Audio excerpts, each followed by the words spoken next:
La médiation en général présente beaucoup d'avantages et finalement très peu d'inconvénients.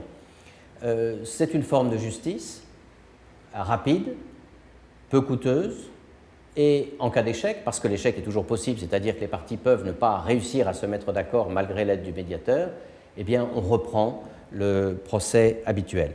Les avantages généraux de la médiation sont finalement le décalque ou l'inversion des regrets que l'on a à l'égard de la justice étatique à laquelle on reproche d'être coûteuse, longue, complexe et trop juridique. Les avantages de la médiation, c'est cette très grande souplesse, cette possibilité d'y recourir à tout moment, c'est-à-dire à l'orée du litige, mais aussi une fois que le litige est déjà porté devant un juge, devant un arbitre. Et l'autre avantage important, c'est l'absence de juridisme, c'est-à-dire qu'on va davantage discuter du fond et beaucoup moins de questions juridiques, de procédure, de recevabilité ou même de subtilité juridique relativement aux problèmes de fond.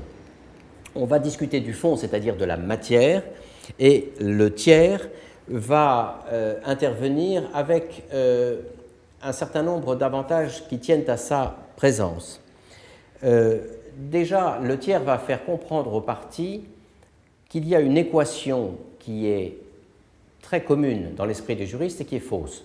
Cette équation, c'est la demande en justice équivaut exactement, égale, aux intérêts de la partie demanderesse.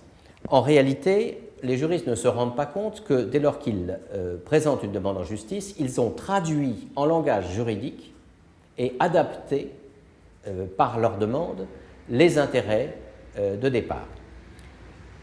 Cette équation est fausse parce qu'on s'aperçoit souvent en discutant que ce que les parties souhaitent, c'est finalement quelque chose de plus différent, de plus large souvent, ou de plus profond en elles que ce qu'elles demandent. Le grand avantage de la médiation, c'est la valeur ajoutée du tiers. Le tiers va permettre aux deux parties de se retrouver sur la même longueur d'onde, c'est-à-dire que le tiers va reformuler ce que dit chacune des parties pour mieux le faire comprendre à l'autre. Cette empathie qui est nécessaire va permettre, grâce au contact que le tiers va avoir, soit avec une partie, soit avec l'autre, soit avec les deux, il va pouvoir développer une sorte de diplomatie des petits pas qui rapprochera progressivement les parties et il fera passer les informations peu à peu, de manière à essayer de véritablement les rapprocher.